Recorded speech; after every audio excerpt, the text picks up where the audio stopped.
I like you must have a business card. Well, yes, I do. Thank you. You do? At 13, you have your own business card. OK, that's a nice start. I'll get in touch with you later. Sure. What do you do? Well, mainly, I like to call myself a software and cognitive developer because I love developing with cognitive computing and artificial intelligence. I am an algorithmist. I love working with, designing, and implementing algorithms. I'm a keynote and TEDx speaker. I'm an author. I've written a book, and I'm working on another one about IBM Watson. And, of course, I'm also an IBM champion for cloud and honorary IBM cloud advisor. Oh, where did I go wrong? Someone just get me a flannel countdown. Do you go to school? Well, I'm currently homeschooled in grade 8, going to grade 9 now. Wow. Okay, so you're bright. Artificial intelligence, it's taking over the world. Is that fair to say?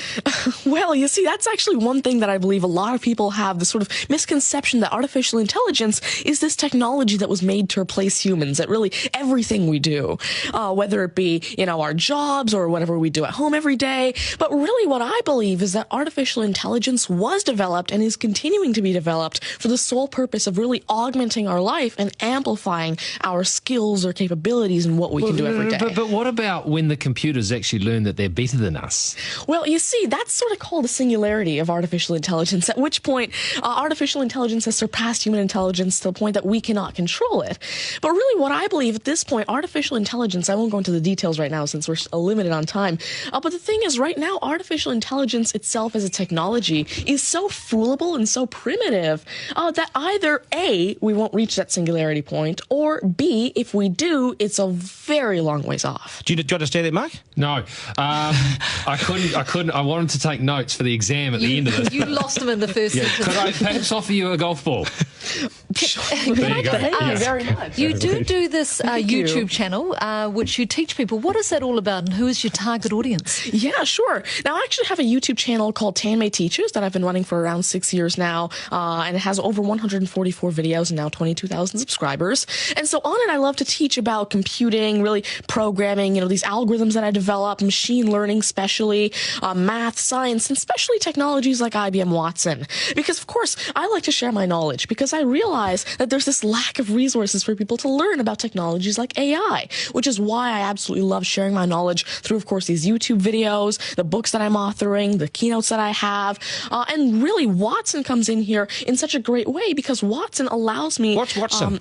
Sure. Mark thinks he's a golfer, but what is Watson? Now, IBM Watson is essentially a cognitive system that allows developers to incorporate cognitive and machine learning into their applications without having to code in the actual intelligence. And what this means is that, of course, right now, really one of the main reasons developers aren't incorporating more machine learning into their apps is because it's so hard to do. It's really difficult to incorporate intelligence because... I'm going to take this somewhere else, this interview. Has the Homeschooling Association of the World got hold of you as the front person?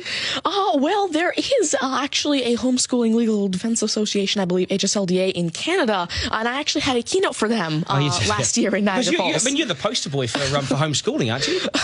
Well, I did have a keynote for them, and I talked a lot about the advantages of homeschooling and why it's great for kids who want to go into different and really targeted subjects. Okay, I want to get right down to business now. When did you realise you were bright and smart, and smarter than most? Well, I originally started coding when I was 5 with simple languages like Fox Pro and Batch. But eventually, at 9 years old, I had my very first iOS app accepted into the Apple App Store called T-Tables. But did your mum and dad do something to you between 0 and 5? They plug you into the wall? What did they do to you? At 5 you were coding. Are you smarter than your mum and dad, by the way? Already? Well, I have... my dad used to work as a computer programmer, but he used to work with, simple, regular programming languages like Fox Pro, Batch, a little bit of C, etc. But you see, now I'm really interested in artificial intelligence and how it can actually be implemented on all these different platforms. You'd be a nightmare to teach. You'd be an absolute nightmare to teach, wouldn't you? Because you'll be smarter than the lecturers. You would I ever want to get in an argument with you, ever. But I would like to see you on a quiz show because I think you would nail that. Well, you see, there is one thing that I've been working on, and it's essentially an app called Ask Tanmay, an NLQA system, And so essentially, it's a system that can take your natural language questions and answer them for you using Watson and artificial intelligence. And actually, the original reason why I made Ask Tanmay, there's an Indian version of the Who Wants to Be a Millionaire show called KBC, which I originally wanted Ask Tanmay to play. So that actually ties in quite a bit with what I wanted to do. It's nice to see you. Do you get because you're homeschooled? You wouldn't go to school dances and things like that, would you? School socials and things? Do you get well, I actually used to be regularly schooled until grade 6. Right. Then I became homeschooled, and so of course I still do have my This is friends still from a school. victory for public schools. Take that golf ball and bring it back to me when you've actually worked out a way in which it'll always go straight.